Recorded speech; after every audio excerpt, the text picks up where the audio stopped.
The air was crisp and thin at 10,400 feet on the slopes of the active volcano where Carl stood. His breaths came in short, labored gasps, a familiar sensation for any seasoned climber, but this time, something felt off. Carl Landers wasn't your average 69-year-old man. He was adventurous, daring, and strong. In his hometown in Orinda, he was a regular distance runner, an avid climber, and a member of the Orinda Roadrunners. Carl had climbed Mount Whitney, hiked the Grand Canyon, and made several other climbs in Utah and California. He planned to climb the highest peak in every California county, including today's first location, Mount Shasta. One of the most famous myths surrounding Mount Shasta in Northern California is that it is inhabited by ancient, highly advanced beings known as the Lemurians. According to this legend, the Lemurians survived the destruction of their civilization by retreating into the underground tunnels beneath this active volcano, where they continue to reside to this day. Locals also portray this volcano as a dwelling of the Great Spirit, a gateway to other dimensions, and home to beings of light and earth guardians. Since these stories emerged, over a dozen people have disappeared while trying to reach the volcano's peak. Carl wasn't one to be discouraged by myths and folktales. He had climbed the mountain before, only that time he didn't reach its peak due to bad weather and poor health. This time was going to be different. He was more prepared, and he wasn't returning home without reaching the summit. Carl set out to conquer Mount Shasta with his friends and Orinda residents, Milton and Barry. They planned to take the Avalanche Gulch route, the most popular path to the summit of Mount Shasta. While the Avalanche Gulch route wasn't the most technical, it had steep inclines and the potential for sudden weather changes, making it a bit challenging. Undeterred, the group started their ascent from Bunny Flat, an elevation of 6,950 feet. The first leg of their journey was to reach Helen Lake, a major stopping point at about 10,400 feet, where they would set up a high camp. From there, they planned to rest and acclimate to the altitude before making their final push to the summit early the next morning. The ascent from Helen Lake to the summit involves navigating a series of steep snowfields and exposed sections, requiring careful attention and steady progress. Despite their detailed planning, the group was well aware of the unpredictable nature of mountain environments. They had packed all necessary gear, including crampons, ice axes, and sufficient provisions, ensuring they were prepared for any eventuality. However, as the ascent progressed, Carl began to experience symptoms of altitude sickness, also known as acute mountain sickness, a common but potentially serious condition caused by the reduced oxygen levels at higher elevations. Despite his worsening condition, Carl persevered, refusing to lose to the mountain again. He shrugged off his nausea and even set out for Lake Helen before any of his mates. He planned to get a head start, and Barry and Milton would meet up with him. After all, the lake was visible from where they had camped. Weak, sick, and cold, Carl pushed on to Lake Helen while Barry and Milton packed up camp. This was the last time anyone would see Carl Landers. Mount Shasta proved too much for Barry. He returned to Bunny Flat from Camp 5050. He felt sick, and instead of pushing on like Carl, he made his way back, leaving Milton to complete the journey to Lake Helen. When Milton reached Lake Helen, he found no trace of Carl, and immediately he knew something was wrong. He searched for Carl, but his only lead was a forest ranger who claimed to have seen an older man asking for paths, but even the forest ranger wasn't sure if the man he saw was indeed Carl Landers. There were many hikers, and as day turned to night, Milton feared the worst. He returned to Camp 5050 and immediately called on the Sheriff's Department for a rescue team. The Siskiyou County Sheriff's Department started searching immediately, enlisting the assistance of a California National Guard air ambulance helicopter and a California Highway Patrol helicopter equipped with an infrared sensing device. A ground search began the next morning with U.S. Forest Service rangers and volunteers on skis and foot. The search for Carl Landers was intense and thorough. Rescue teams braved harsh weather conditions, including snow and freezing temperatures, to cover as much ground as possible. They followed the Avalanche Gulch route, the most logical path Carl would have taken, and expanded their search to adjacent areas in case he had wandered off course. Unfortunately, their efforts were futile. In June 1999, the search was officially called off, with the case remaining inactive due to a lack of new leads. Carl, who was wearing 2 to 3 layers of clothing, including a rust-colored coat, ski pants, and hiking boots with crampons, was never found to this day. His body, his clothes, and his life were lost to the wilderness. Mount Shasta rises to an impressive elevation of 14,179 feet, 4,322 meters. It stands prominently as the southern end of the Cascade Range, towering over the surrounding landscape. Many have lost their lives traversing the mountain's slippery and icy slopes from falls, bad weather, and loose rocks. The mountain is also known for its diverse ecosystem, which supports a variety of plant and animal life. The surrounding area is home to wildlife like deer, mountain lions, and black bears. The lack of any trace of Carl raises the question of what happened on that mountain.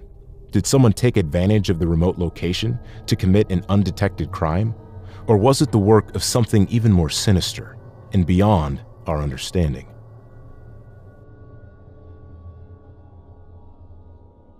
Prabdeep Sran was an experienced hiker and a Canadian soldier with a passion for outdoor adventures. He was fit, reliable, and full of optimism. He had only recently returned from his hometown in Canada to Australia to complete his education as a law student. He enjoyed a physical challenge, and Kosciuszko National Park, known for its stunning landscapes and challenging trails, was Prab's ideal setting. The park is renowned for its unpredictable and often severe weather conditions. Sudden snowstorms, heavy fog, and rapidly dropping temperatures make it pretty difficult to navigate, especially during bad weather conditions. However, the tales of danger that lurked around Kosciuszko National Park didn't bother Prab in the slightest. His background in the Canadian Army Reserve had equipped him with valuable survival skills and a strong sense of discipline. Prab had previously undertaken numerous hiking and camping trips, both in Canada and abroad, demonstrating his capability to navigate and endure challenging terrains. His military training had also planted a thorough understanding of safety protocols and the importance of being prepared for unexpected situations in the wilderness, but no amount of preparation could have saved him. Before setting out, Prab carefully researched the park, studying maps and trail guides to familiarize himself with the routes and potential hazards. He chose a route that would allow him to explore some of the park's most scenic and remote areas, aiming to immerse himself fully in the natural beauty and tranquility of the Australian wilderness. On May 13, 2013, Prabdeep hired a van, bought chips and food at a gas station, and headed for Kosciuszko National Park. He met a park staff, Sarah, who warned him about the weather but gave him a one-day pass when he told her he planned to stay at the Kosciuszko Mountain Retreat that night. Prab set out for the Charlotte Pass, a popular starting point for many hikes within Kosciuszko National Park. He had parked his rented van near the staff quarters of Charlotte Pass Ski Resort, and it wasn't until 6 days later that one Michael Hopkins reported that Prab was missing. Prab was no stranger to the wilderness, but this time, the wilderness would become a stranger to him. Hopkins was a caretaker at the resort, and when he first noticed the van, he thought nothing of it. It wasn't unusual for tourists and bushwalkers to park around that spot, so he went on with his business. There was a bad storm that day, just as Sarah had predicted, and over the next few days, heavy snowfall blanketed the area. Hopkins noticed no footprints or signs of activity near the van. He observed that there was no condensation on the windows, suggesting no one was sleeping inside. By Saturday, May 18, 2013, as the weather improved, Hopkins inspected the van more closely and saw a national parks permit valid for only 1 day. Concerned, he called the van rental company, who informed him that the van was overdue and they couldn't contact the driver. Hopkins knew that something had gone wrong, so he called the police. Efforts to contact the van rental company were initially unsuccessful, but it was soon confirmed that Prabdeep had rented the van. The search for Prabdeep Sran, missing in the vast and rugged expanse of Kosciuszko National Park, was extensive, but as Prab had gone solo, the search party had little to no clue where to look. The search for Prabdeep Sran involved a significant and coordinated effort from multiple agencies, all working tirelessly under challenging conditions to find any trace of the missing hiker. Police officers from New South Wales, Victoria, and the Australian Federal Police, many of whom had specialized training in alpine conditions, formed the core of the search operation. In addition to the police, over 34 staff members from the National Parks and Wildlife Service, NPWS, of the Southern Ranges region were actively involved in various roles, including search operations, support, management, and technical tasks. The aerial search component was robust, utilizing a variety of helicopters to cover large areas of the park. This included police helicopters from NSW Polair and an AFP-contracted helicopter, as well as additional support from Southcare, Lifesaver 3, and a private contractor from Jindabyne. These aircraft, equipped with advanced technology such as thermal imaging cameras, scanned the landscape for any signs of Prob Deep, but all efforts proved futile. What the search team didn't know was that Prob was doomed from the start. The only things Prob knew about the park he got from the NSW Parks and Wildlife Service website. The paths to follow, the distance, the average time it took to complete a hike, and all that. They were all there, but Prob chose the Main Range Trail. The Main Range Trail is not the hardest route to follow. If anything, it was a popular choice for many who have completed the hike. However, the details about the path were wrong. The site reportedly indicated that it was a 12.5 kilometer, 4.5 hour walk, when it was actually a 22 kilometer, 8 to 9 hour walk. For Prob, the walk has now taken 10 years. There has been no trace of his body or the jeans and jacket he wore on his final adventure. Since then, his family has spent over $400,000 frantically searching for their boy. This final disappearance is even more bizarre than the last two and was captured by surveillance footage.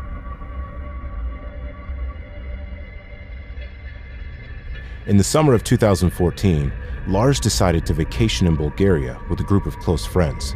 The trip was filled with excitement and anticipation as they looked forward to sunny beaches and vibrant nightlife. The first few days were everything they had hoped for, relaxing on the beach, enjoying local cuisine, and soaking in the vibrant atmosphere of Varna. The group was only in town for a week and was expected to leave on July 7, 2014. Time went by quicker than they may have liked, so a day before they returned home, Lars and his friends decided to visit a popular bar, a decision that would change their lives forever. Lars was very passionate about football. He was a staunch supporter of the German club Werder Bremen. He wasn't one to easily get into a fight, but he and his friends ran into a group of Germans who supported a rival club and got into a bitter argument with them. Angry, Lars left the bar earlier than his friends, and they allegedly didn't see him until the next morning, the day of their departure. When he returned, he looked beaten and attacked. He had run into the same group of men at the bar, and they or some locals beat him so badly that he fractured his jaw and ruptured an eardrum. Their return trip looked to be in jeopardy as Lars was in no condition to fly, as confirmed by a doctor who went on to prescribe 500 milligrams of the antibiotic cefprozil to prevent his wounds from becoming infected. He was also advised not to travel, and while his friends initially offered to stay back with him, he insisted that they leave without him. He was fine, and he joined them back in Germany. Little did he or his friends know that things were about to take a dark turn. After his friends left, Lars checked into a different hotel. It was cheaper, but closer to the airport, just what he wanted. However, as soon as he settled into his room, he went berserk. First, hotel cameras captured Lars Matank on video, showing him hiding inside an elevator and leaving the building at midnight, only to return hours later. Then, in a whispered, frantic phone call to his mother, Lars claimed that people were trying to rob or kill him. He also sent her a text message, asking about his medication and urging her to block his credit cards. The closed-circuit television cameras in the hotel recorded Lars Matank pacing up and down the halls, peering out of windows and hiding in an elevator. At 1:00 a.m., he left the hotel, only to return about an hour later. His actions during that period remain unknown. The next morning, Lars called his mother again, his voice filled with urgency, telling her that the people pursuing him were getting closer. When it got bright enough, Lars headed for the airport. It was the 8th of July, 2014. When he got to the airport, he headed straight for the doctor's office to check on his injuries, and he was given the go-ahead to fly. Yet he remained nervous and asked about his medications. Lars's last words were, "I don't want to die here. I have to get out of here," before leaving the doctor's office. He dropped his belongings on the floor and sprinted down the hall. Once outside the airport, security footage showed him climbing over a fence and on the other side, disappearing into a nearby forest. Even though the video of his disappearance has been seen by millions over the internet, Lars has never been seen again. There are speculations that Lars's behavior and disappearance were a result of an untreated mental illness or the effect of the antibiotic the airport doctor prescribed for his injuries. The drug known as cefprozil is a cephalosporin that is known to induce psychotic side effects like fever, shortness of breath, hallucinations, and paranoia. However, the airport doctor, Dr. Kosta Kostov, claims that Lars never filled out a prescription sheet for the drug, so he wasn't even on any meds.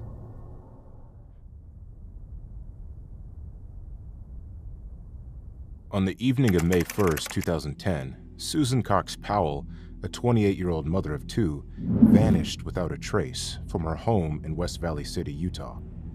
Her disappearance has since become one of the most unsettling unsolved cases in recent history, with chilling details that continue to haunt investigators and the public alike. In the days leading up to her disappearance, Susan expressed fear for her safety, particularly regarding her husband, Josh Powell.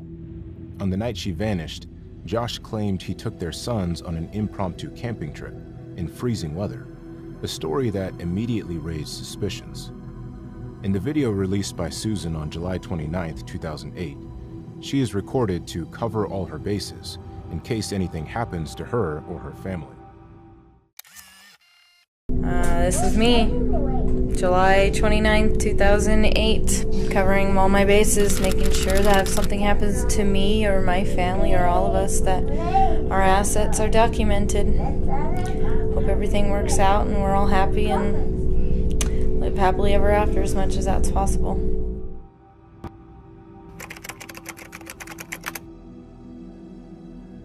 Stephen lived much of his life with a camcorder in front of his face. He was prolific, filling boxes with VHS and Hi-8 videocassettes. Many of the recordings were mundane, documenting birthday parties, family trips, or conversations with relatives. Others were outright disturbing. Steve's lens often followed strangers in parking lots. He would record from the cover of his minivan with its tinted windows. His camera would zoom in on the bodies of women and girls without their knowledge. Susan Cox Powell, his daughter-in-law, was one of Steve's favorite subjects to film. When Josh first brought her home, I didn't think much of her, Steve Powell later wrote in his journal. I didn't think she was that pretty or anything. Now I can't take my eyes off her. In 2002, Josh and Susan Powell were kicked out of the apartment they had rented in Tacoma. They moved into Steve Powell's home in South Hill, Washington. The close proximity inflamed Steve's infatuation with Susan, stoking the embers into outright obsession. Steve began following Susan around the house, camera in hand. Steve Powell's journals revealed even more troubling behaviors. He stole Susan Cox Powell's soiled underwear from her laundry basket, replacing the pilfered pieces with duplicates. Steve even used a small mirror to spy on Susan when she used the bathroom.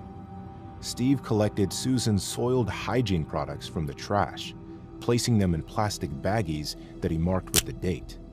His journals revealed he recognized this behavior as aberrant. Steve expressed a desire to have Susan for himself. He recounted explicit daydreams focused on his son's wife. He yearned for them to divorce.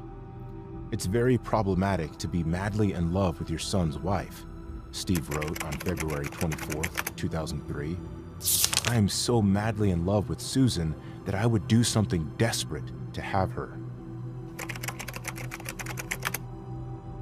Susan Powell was a counselor and encouraged Josh Powell to join her, an offer he most often refused. On one occasion, Susan's father, Chuck Cox, attended a session. The counselor observed that Susan was being abused. Chuck told his daughter he agreed. Susan's parents bought her a cell phone in case she ever needed to make a quick escape. They paid the monthly bill to prevent Josh from seeing who she called or texted. Susan opened up to neighbors, relatives, and even the occasional stranger about her troubles. She vented about her husband, how poorly he treated her, and how much she yearned for him to act more like the man she had married. On Friday, June 27, 2008, Susan Powell asked her close friend and neighbor, Kersey Helwell, to come over to the Powell family's home. Susan handed Kersey a stereographer's notebook. Susan then began to recount the worst argument of her marriage to date. She and Josh had just gone through a shouting match over faith and finances. She was just pacing up and down and really angry, Helwell said. So angry she couldn't sit still. Susan said the argument rocked her so deeply she felt she needed to document it as evidence. The next day, Susan drafted a handwritten will while at work. In it, she spelled out a fear for her life. "If I die, it may not be an accident, even if it looks like one," she wrote. "Take care of my boys." Josh had purchased a $1 million term life insurance policy for her. Susan recognized the purchase made little sense, unless he expected something horrible to happen.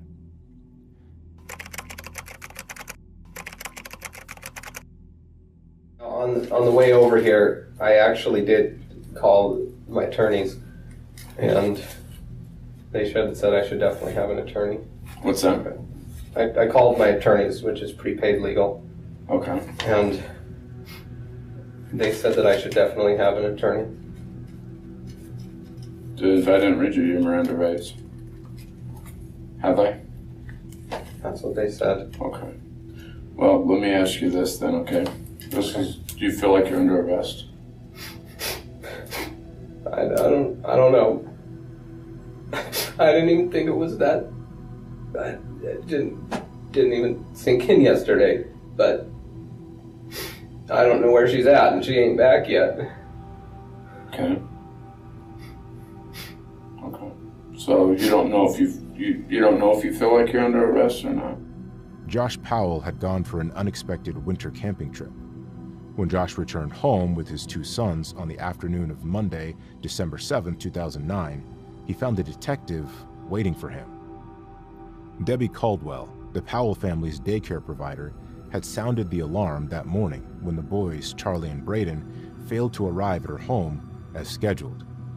Police learned neither Josh nor Susan had shown up for their shifts at work. Calls to both of their cell phones had gone straight to voicemail. Officers feared the whole family might have been overcome by carbon monoxide gas. They had broken a window to gain access to their home. Officers found no sign of a struggle. They noticed the family's minivan was missing from the garage, and Susan's purse was sitting on the dresser. In the living room, two box fans were blowing air at a damp spot on the couch. It appeared as though the couch had recently been cleaned. When the investigators sprayed a product called Blue Star Forensic on the couch, which can reveal the presence of bloodstains, even many that are not visible to the naked eye. A small swipe mark glowed blue on the headrest of the couch. DNA testing later confirmed the blood had come from Susan Powell. Josh said he had left his home between 1:30 and 2 a.m. that morning, driving his minivan down the Pony Express Trail. Josh said he had pulled off to the south side of the dirt road and made camp at about 4 a.m. He had slept until about 7 a.m., then woke up and started a fire to make s'mores with Charlie and Braden. That's when he said he had realized it was Monday, not Sunday, and that he had missed work. Instead of rushing home to beg forgiveness, he had wandered all over the place with the boys. Josh Powell told Detective Ellis that he had stopped to wash his minivan at a car wash on the way home from the camping trip. Josh Powell's story seemed a poor alibi.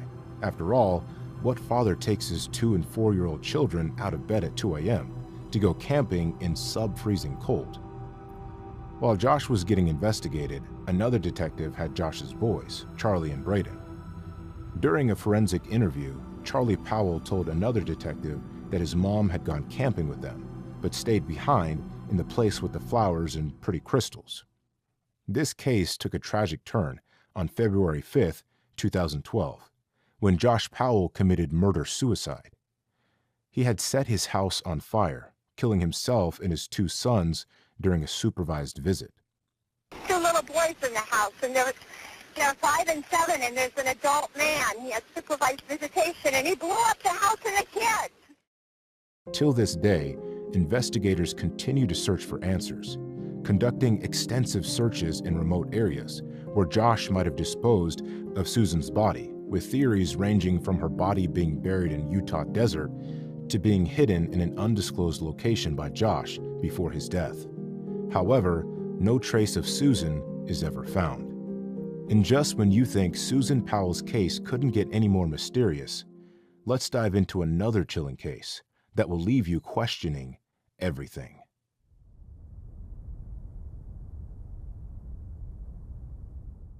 On March 24, 1998, a family trip aboard a Caribbean cruise ship seemed like a great idea. Ron and Iva Bradley, along with their 2 grown children, Amy and Brad, were not able to enjoy the trip for long. Just a few days into their vacation, around 6 a.m., Amy went missing. A frantic search by the family found no trace of her. The cruise line would offer little assistance. Has she been kidnapped? Was she thrown overboard? Where is Amy Lynn Bradley? Amy Bradley was an all-American girl.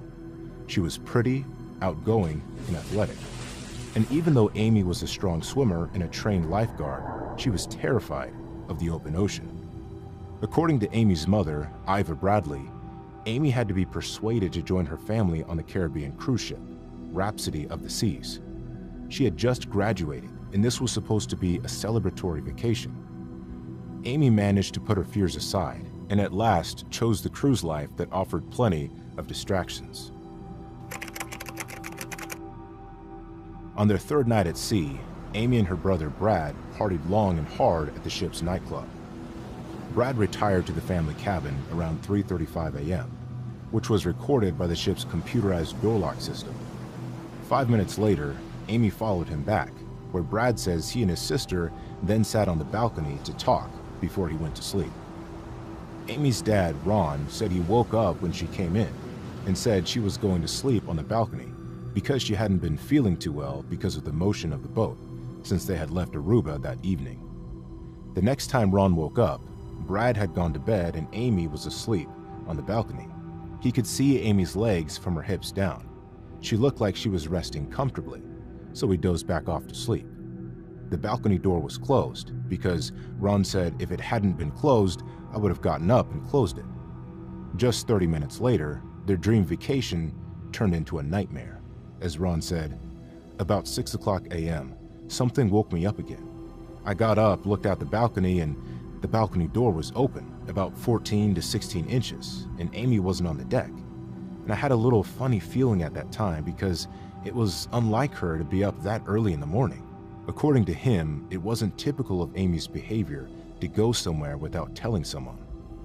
Ron searched the cruise's common areas for his daughter before waking up his family at 6:30 a.m. to tell them the news. Amy was gone. Amy's family says the ship's crew resisted paging Amy, claiming it was too early to use the loudspeakers. And to make things worse, the ship had just docked in the port of Curacao.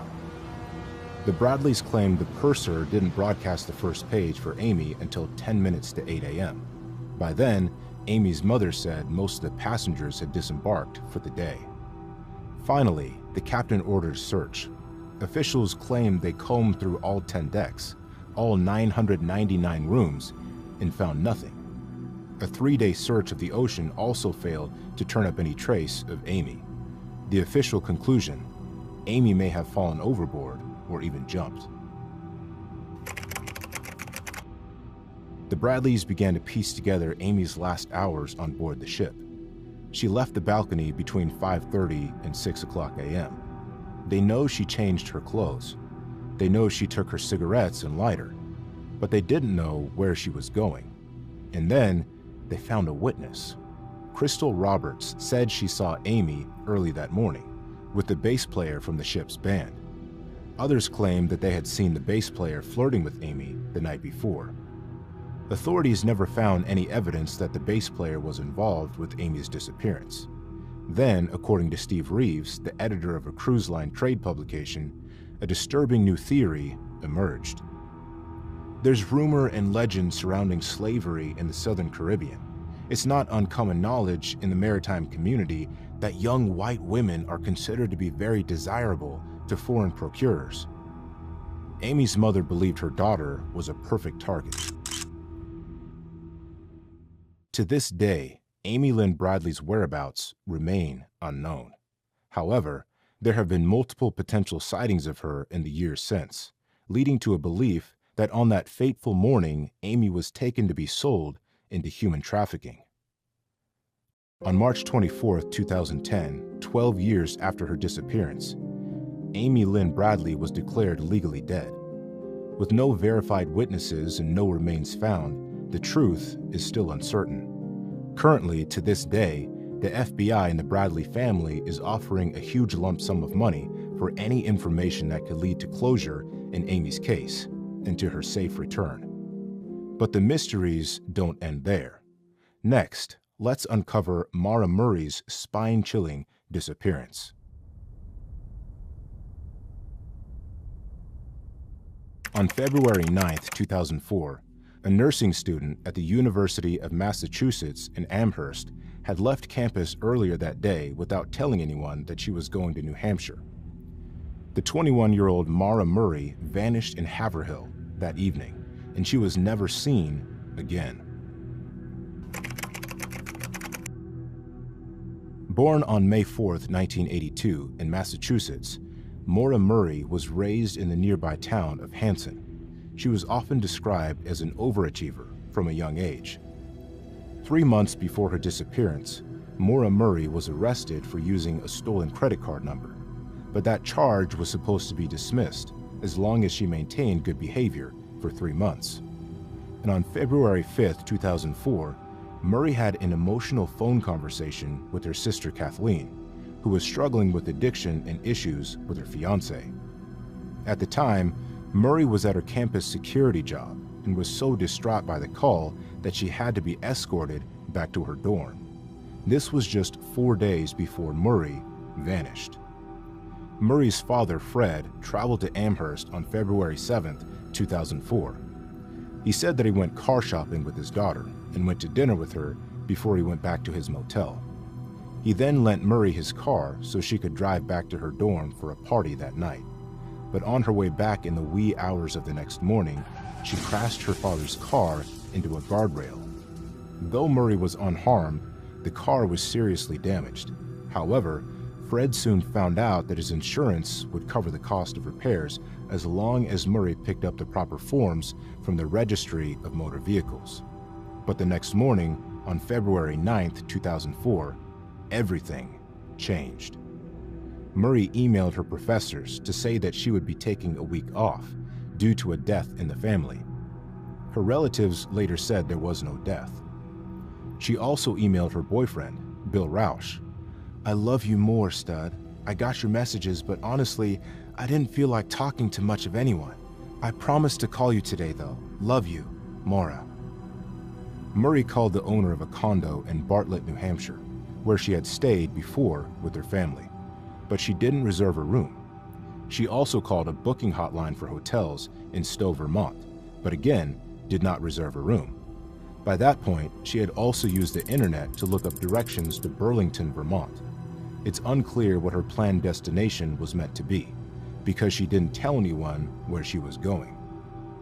Around 3:15 p.m., Murray drove to an off-campus ATM and withdrew $280. She then went to a liquor store and purchased about $40 worth of alcohol, including Bailey's, Kahlua, and boxed wine. She also stopped by the Registry of Motor Vehicles and picked up the forms for her car accident. At 4:37 p.m., she placed a call to her own voicemail. It was the last recorded instance that she ever used her phone. At 7:27 p.m. on February 9, 2004, a woman named Faith Westman called the police in Haverhill, New Hampshire, to report a car accident on Route 112. A black Saturn appeared to be stuck in a ditch near her home. The dispatcher thanked her for calling and sent out an officer. By 7:42 p.m., authorities had received another phone call about the accident, this time from a bus driver named Butch Atwood. He reported that the driver was a young woman who appeared to be shaken up, but unharmed. Atwood said that he had offered to call the cops at the scene of the crash, but the woman claimed that she had already called roadside assistance. Still, Atwood called the police anyway once he arrived home, about 100 yards away from the accident. At 7:46 p.m., the first responding officer arrived on the scene, but the mysterious young woman was nowhere to be found.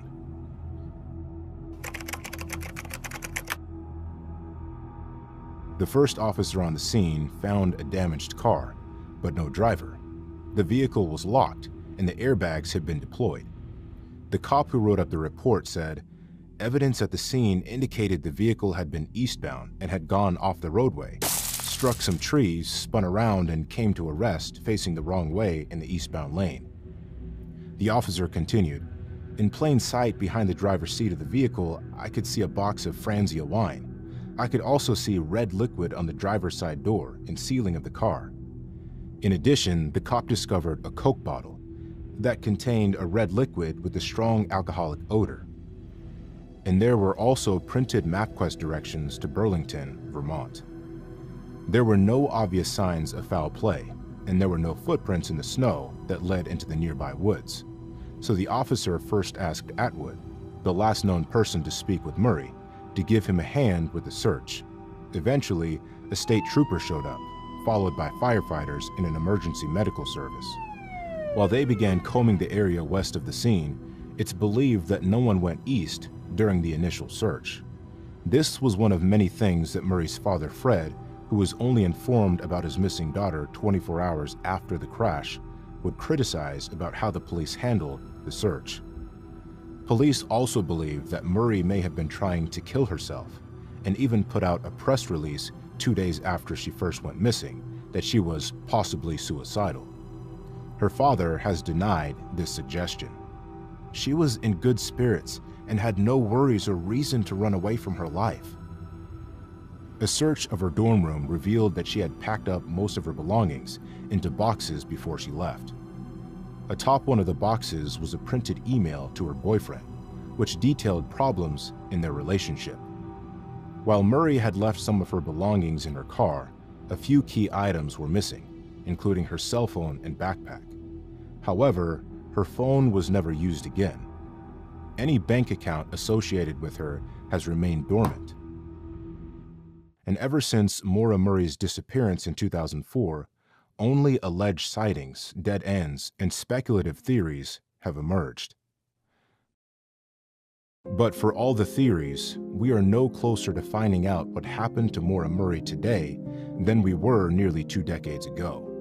Considering her slim chances of survival, there have been multiple efforts to recover her remains near the scene of the accident, but these have all led to dead ends.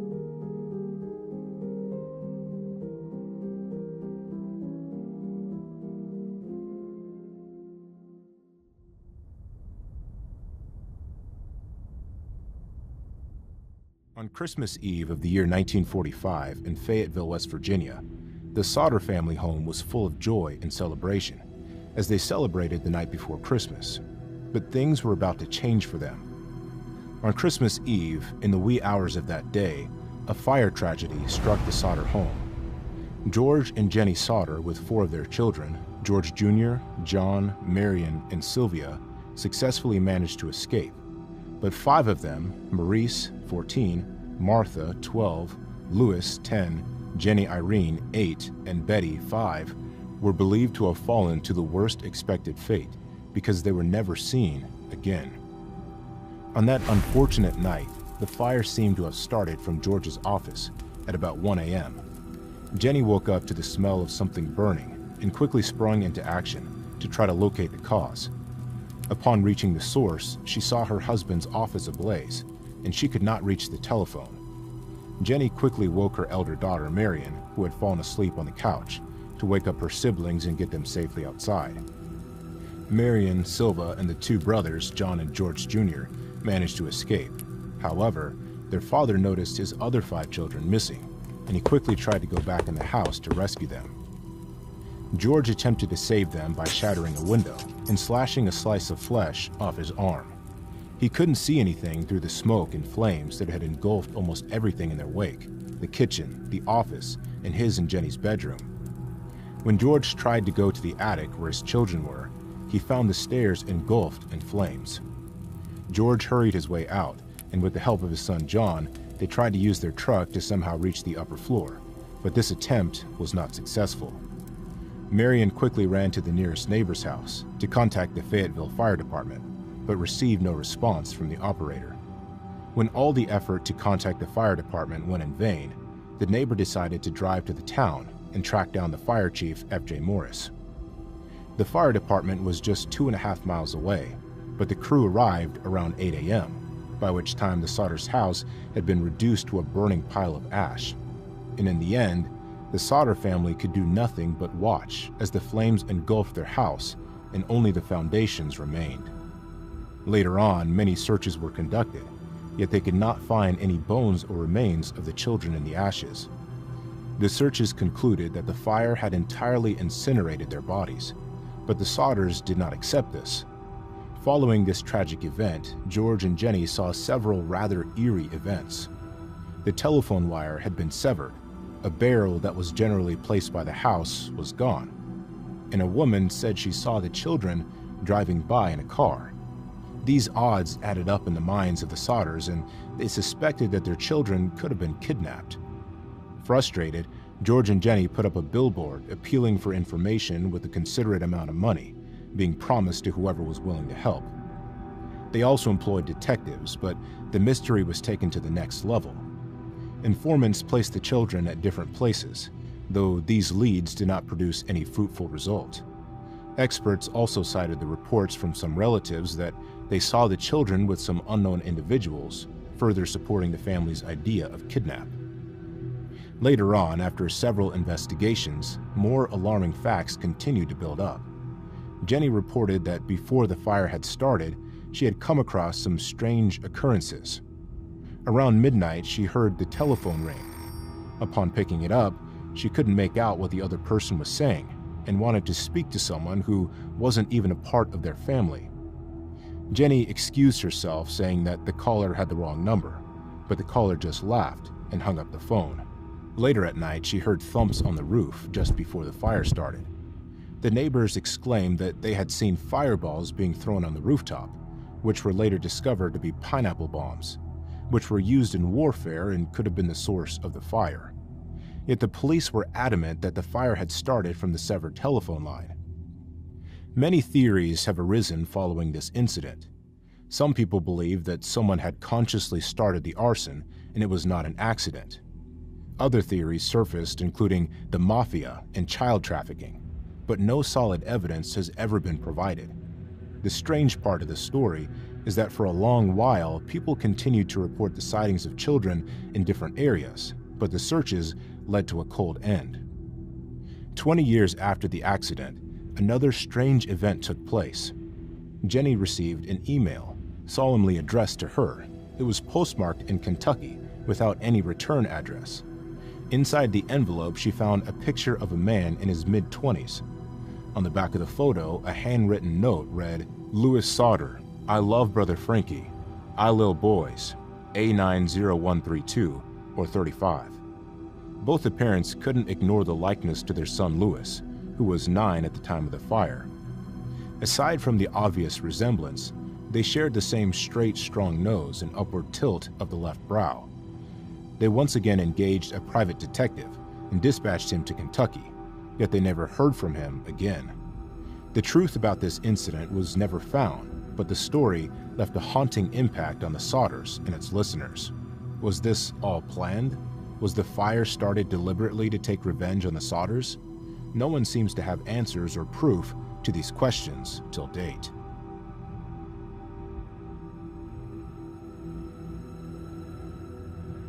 Emanuela Orlandi was a 15-year-old girl from Italy and resided in Vatican City. She was last seen alive on June 22, 1983, leaving for her home after the music lesson. Emanuela had worked at the Vatican with her father, and when she disappeared from one of the most fortified zones in the world, raising concern and suspicions. The Vatican, which is usually very secretive, was right in the middle of a media storm as the search for Emanuela started. The preliminary search was carried out rather quickly, but however proved non-productive. Even with all the inquiries and many supposed leads, there was no real information leading to Emanuela's vanishing. It went viral within a few days, with ideas that she may have been kidnapped by a rival, or perhaps it was a political scheme.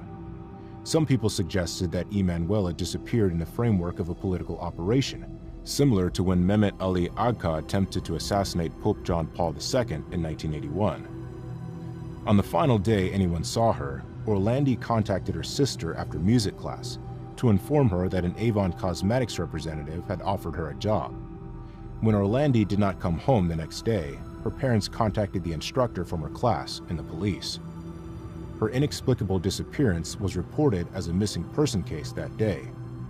A witness first claimed seeing a female matching Orlandi's description enter a green BMW near the music school on the night of her abduction, but this information proved useless.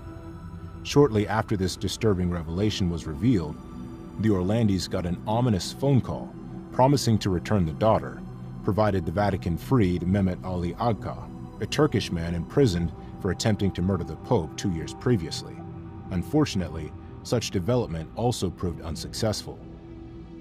It has been reported that the Rome-based criminal organization Banda della Magliana abducted Orlandi to force the Vatican to repay an unpaid payment. The girlfriend of the criminal organization's boss, Enrico De Pedis, later claimed that De Pedis informed her that Orlandi had been kidnapped and murdered. Over the years, there has been the development of several theories. The intricate scheme implicating Vatican and international triptych conspiracy theory is most famous and widely discussed as the probable cause of Emanuela's disappearance.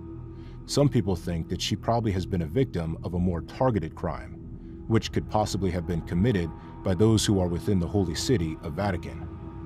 Due to the absence of concrete proof, more hypotheses and conspiracy theories have been created, making the case even more mysterious.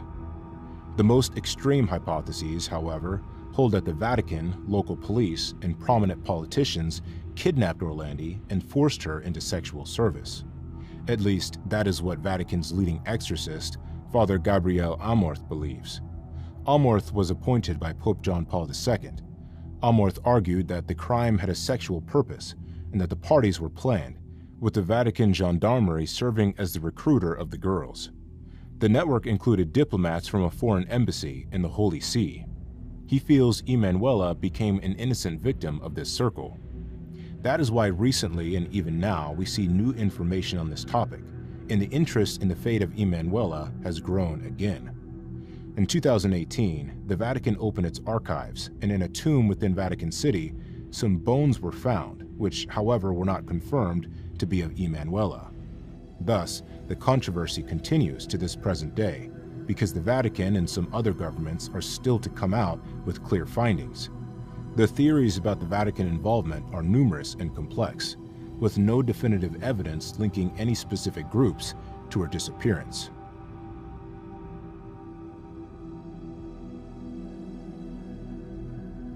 Tara Calico, the 19-year-old college student from Belen, New Mexico, went missing on September 20th, 1988. Tara departed from her house in the morning, intending to go for a bike ride along what she frequently used, New Mexico State Road 47. She had told her mother to look up for her in case she didn't come back till noon. Her mother advised her to take some self-defense items due to the past events of being followed, which were reported by the neighborhood, but Tara declined. Her mother, Patty Doyle, became concerned when she did not come home by noon and went to look for her. She did not see Tara. The only things that remained in spite of her disappearance were parts of the Walkman and a cassette. Even though police and Tara's friends went on quests to search for her, she has never been found. The case then took everyone by surprise. After almost a year, a photograph of a young woman and boy with hands tied behind their backs and a tape on their mouth was found in a Central Florida parking lot. The photograph showed that the boy and girl were lying helplessly in the back of a van. The woman in the photograph looked almost similar to Tara, and this led people to conclude that she had been kidnapped. However, even after dissecting the information in the photo to the minutest aspects and exposing it publicly, the people in the photo have not been identified. Calico's mother, Patty Dwell, believed the photo was of her daughter until her last breath. As the case went unresolved in the age of internet-enabled amateur investigation, the image gained attention under foreboding titles like "A Teen Girl Was Kidnapped," and the only evidence they found of her being alive was a horrifying Polaroid. Authorities, however, were never certain that the photo was related to Calico's case. It was examined at least 3 times, including by the FBI, which believed it was not Calico, but could not be confirmed at the time. Meanwhile, Scotland Yard in the United Kingdom confirmed it was her.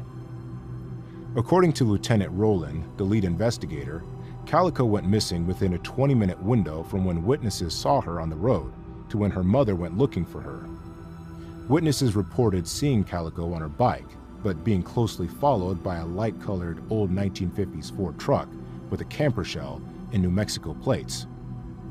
People who had seen her being followed by that truck grouped together and helped the police in putting together the sketch of the driver.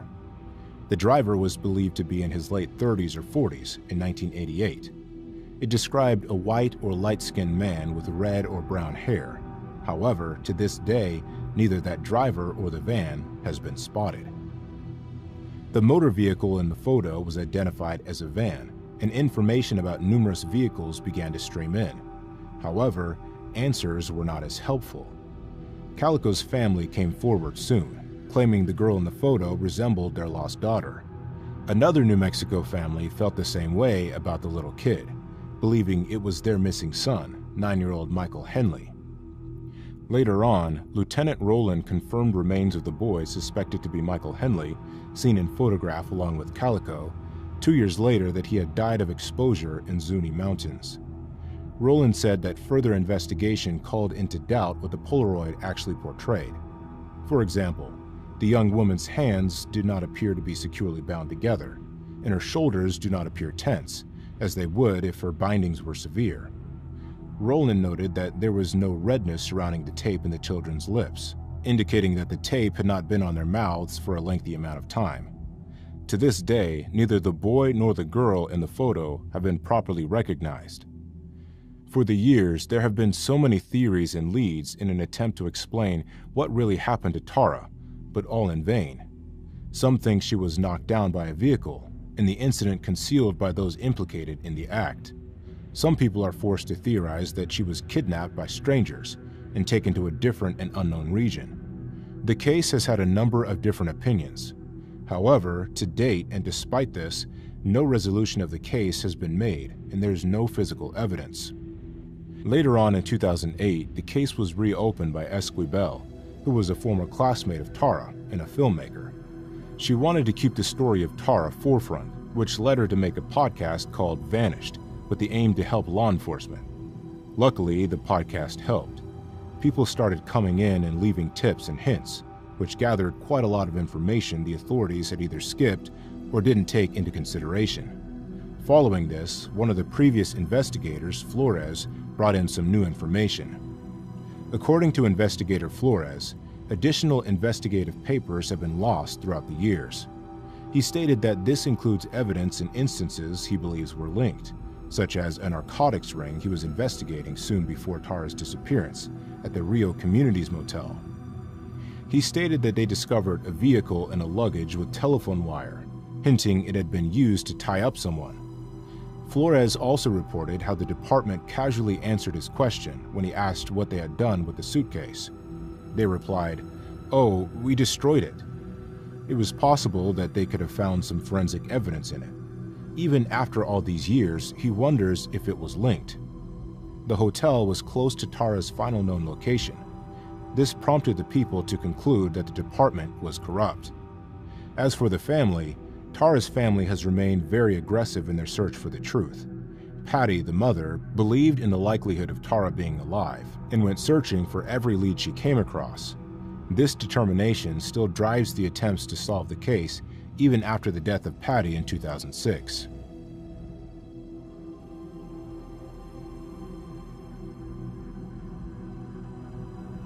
On a warm evening of May 25, 2003, the world saw one of the most bizarre aviation events. This is the story of Ben Charles Padilla, a man of interest in the world of aviation mysteries and missing people for more than 20 years. The crisis started at Angola Airport, known as Luanda's 4 de Fevereiro Airport. Ben Charles Padilla was a mechanical and flight engineer in that airport. He got a job in a Boeing 727-233 and was assigned to fix this commercial airplane that must have known better days. The plane, under registration number N844AA, had not taken to the air for more than a year because it needed high radio frequency and hence was not permitted to take off. For it to be in a condition that was presentable for business, it required repainting, repair work, and overhauling in many areas. Padilla, with the team, was given the challenge of getting it airborne again, which he proceeded to do. But that changed on May the 25th in the year 2003. Something still unexplainable to this very day happened. In the evening, Ben Padilla was observed together with another Congolese, identified as John Mutantu, a mechanic to have boarded the plane together.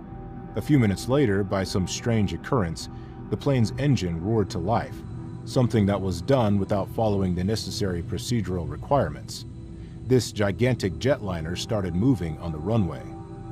The Boeing had no working lights, and there was no signal from the control tower for the takeoff. Padilla and Mutantu suddenly found themselves in the air. The unfortunate incident was that the plane was never seen again. There were many reported cases of immediate search and rescue missions, but unfortunately, the plane was never seen again. Some hypotheses of speculations, which were presented in theory, began to arise, each horrific than beside. Could it be that the plane was stolen for an act of terrorism? Was it the case of hijacking gone wrong? Or maybe something much more sinister? Although investigations have been conducted by different agencies, no concrete evidence has been produced. It was later reported that initially when the Boeing 727-233 proceeded to swing and strobe entering the runway area, radio tower officers tried to make contact with the aircraft, but did not receive an answer back.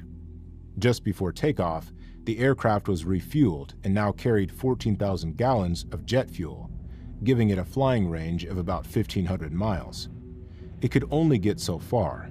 It left the airport with lights and transponders switched off and flew to Burkina Faso. The last transmission was for landing in Seychelles, but there was no confirmation of these locations. The voice which asked permission of landing was also not identified. The disappearance of the airliner sparked widespread media coverage. According to early accounts, the jet was on its route to Burkina Faso, a landlocked country in West Africa. Then other publications stated that the jet had made contact with an airfield in the Seychelles, an island country off Africa's east coast. The jet supposedly asked permission to land on the main island, but it never did.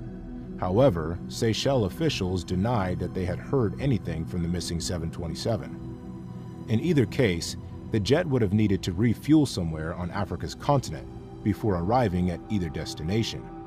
However, no country confessed to sighting the aircraft, let alone refueling it. Ben had a license in aircraft mechanics, flight engineers, but it's not possible that he could fly a Boeing 727, neither could his teammate John.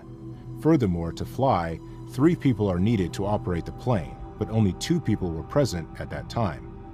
Maury Joseph, who was the owner of the plane, is said to have been involved in document forgery and investor fraud, so the American authorities assumed that this was financial scam, whereas Joseph disagrees and thinks that this was the terrorists hijacking. Ben is now considered deceased, and the FBI wrapped the case in 2005. The aircraft and Padilla disappeared on May 25, 2003. Despite extensive searches, no trace of the plane or its occupants has ever been found. So the question still lingers to this day. Had the plane been stolen for a covert operation? The family of Ben Charles Padilla still hopes to receive the news of their long-lost family member. The haunting question lingers. What could have happened on that haunting night of 2003 that led the men to disappear without a trace?